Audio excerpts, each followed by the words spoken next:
Our little church here in Air Falls had a pastor for 37 years. And when you're used to that and all of a sudden he's gone and you have no pastor, it really leaves a feeling of, now what? What is going to happen?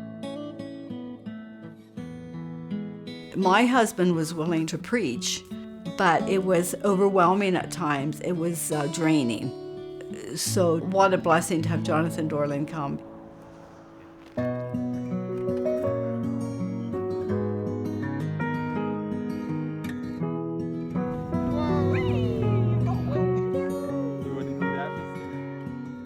When we heard about Ear Falls, we wanted to come knowing that there was a need for leadership in the church and that we would be the right ones to fill that need. If the Elbys weren't here, it would be a real struggle to keep the church going. I think it's so important in a small town pastor that you love each individual, and that's just really encouraged me to realize their value in God's eyes, both for growing in their relationship with Him and coming to Him in the first place.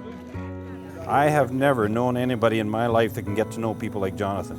And he knows more people in town than I do, and I've been here 10 times as long as he has. It doesn't matter where you are, where you come from, who you are. You're important to him, and he let you know that. One of my best friends in the community, I'd say my best friend, is Dave Hu. He's the rec director. And with him not being a Christian, it's neat through the different things we could do together, how we can share the gospel with him and things like that. John's not preachy.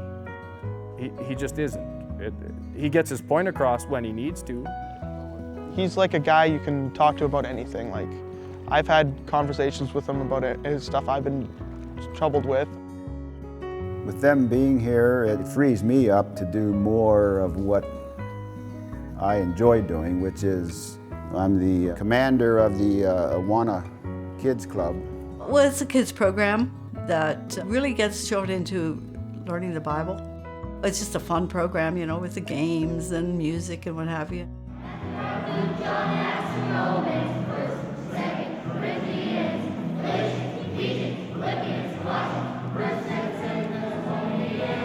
The Awana program has influenced a lot of kids, and a lot of kids do come now, and lots of people have started to come to church because of them.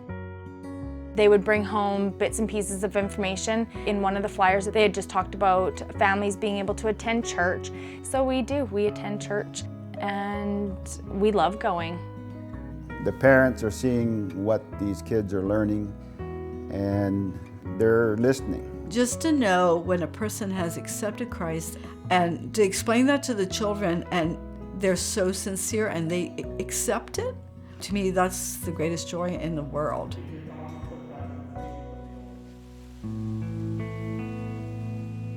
Jonathan and Dorland had a tragedy in Jonathan's family just before Christmas. And he said, how was Christmas? And I said, well, Christmas was good. I said, how was yours? Because that's the question that you then ask. And he said, my sister died. And he cried and needed a hug, right? But that was the worst response to a, hey, how's it going, that I've received in my 34 years. When my sister had passed away, that I think that were a lot of people watching, especially in the church. They loved us and cared for us so much. But just to know that God is carrying us through, I think that really encouraged them. His faith there certainly helped, because as much as it was a tragic accident, she's somewhere else. It's okay. People watch, and they see, how's he going to handle this? How is it going to be dealt with? Does he lose his faith? Does he question God? People have seen that we haven't just given up, we haven't left or anything like that. I think that means a lot for people to see. And then when they have those crises in life, I just pray that they will look to where it's come for us. It's only the Lord why we can get through it. They know who attends the church and who can answer questions or who can be praying for them. And we have seen too that when people go through hard times, that they might be a little bit more willing to walk through those doors. But if the church wasn't there, then where would they go? I don't think without Village Missions that we would have a pastor. If there's no Bible-believing church, where would they have to turn? Like, what is there to turn to?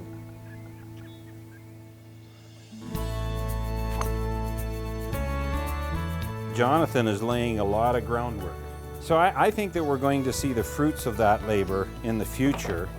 The fact that they can be involved in different things, in the end, we're going to see other people from the community coming to the Lord.